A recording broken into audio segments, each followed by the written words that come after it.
이번 시간에는 아들 성우의 아토피 완치 이야기를 해드리겠습니다. 성우는 태어나면서부터 태열기를 가지고 태어났습니다.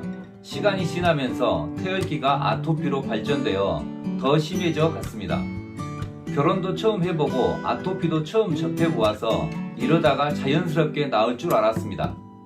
그런데 점점 심해져서 병원을 다니기 시작했습니다. 아이가 어려서 먹는 약은 주지 않고 스테로이드 연고를 처방해 주었습니다. 한두 번 바르면 피부 복원력이 매우 뛰어났습니다. 그런데 일시적인 치료만 되었지 근본적 완치는 되지 않았습니다. 나중에는 스테로이드 연고를 발라도 큰 효과가 없었습니다. 당시 저는 아버지 때부터 장농산이라는 어성초 농장을 운영해 오고 있었습니다. 어느 날 아버지 친구분이 오셔서 저희 집에서 어성초 효소와 어성초 건초를 사가지고 가셔서 아토피가 있는 손자에게 먹이고 건초를 끓여서 목욕을 시켜서 아토피가 나았다고 이야기해 주셨습니다. 그래서 저도 아들 성우에게 어성초 효소를 조금씩 먹이고 건초를 끓여서 저녁에 매일 입욕을 시켰습니다. 목포대 산학협력단, 충주대학 산학협력단과는 연구 및 시제품을 개발했습니다. 전라남도 천연자원연구원 지원으로는 액상입욕제를 개발했습니다.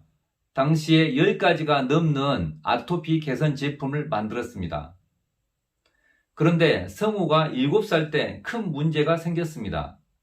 6월달 여름 장마가 시작되는 시점이었습니다.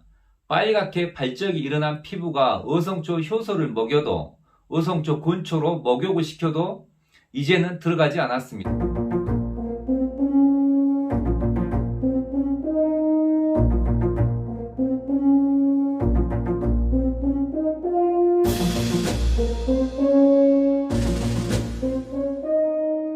난리가 난 것이죠. 그동안 효과가 있었는데 왜 지금은 효과가 없는 것이지?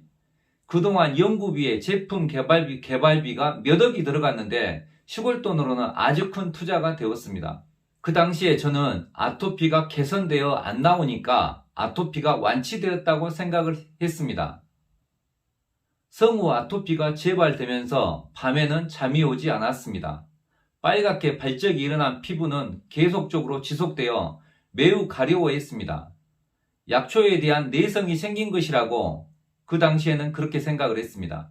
어느 날 밤에 불을 끄고 천정을 쳐다보고 있는데 자괴감이 밀려왔습니다. 아토피를 완치하기 위해 7년이란 긴 시간과 몇 억이란 큰 돈을 써버린 상태인데 아들 성우의 아토피 재발이라니 기가 막혔습니다. 그러다 문득 생각을 해보니 지난 7년 동안 아토피를 완치한다고 약초만 조사를 했지 당사자인 아들 성우는 한 번도 조사해보지 않았다는 생각이 7년 만에 처음으로 들었습니다. 우리나라 같이 의학이나 과학이나 IT나 교통이 발달된 나라에서 왜 아직도 아토피를 검사하는 방법이 없을까 의아심이 생겼습니다. 그래서 알아보다가 아들 성우에게 염증 수치를 알아보려고 혈액검사와 알러지 검사를 해보았습니다.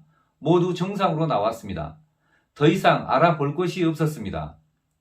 그러다 우연히 머리카락을 녹여서 중금속 수치와 필수 미네랄의 수치를 알아보는 모바일 검사에 대해서 알게 되었습니다. 그러나 믿지는 않았습니다. 그냥 한번 아들 성우를 검사해 본 것이죠.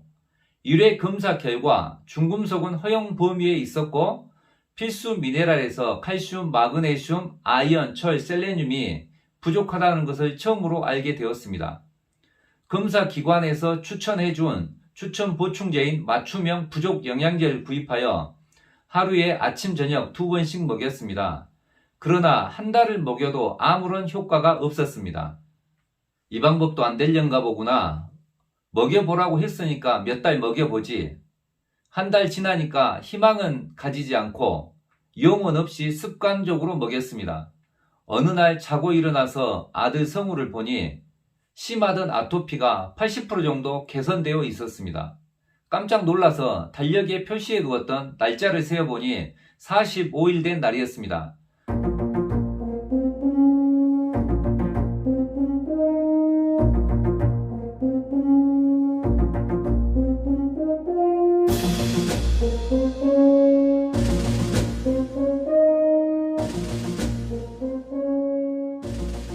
부족한 필수 미네랄이 쉽게 흡수되지 않는다는 것을 알게 되었고, 어느 정도 균형 범위에 근접하게 보충되어야 효과가 나온다는 것도 알게 되었습니다.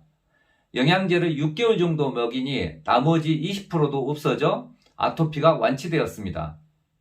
이때부터 저는 영양의학, 기능의학을 공부하게 되었습니다.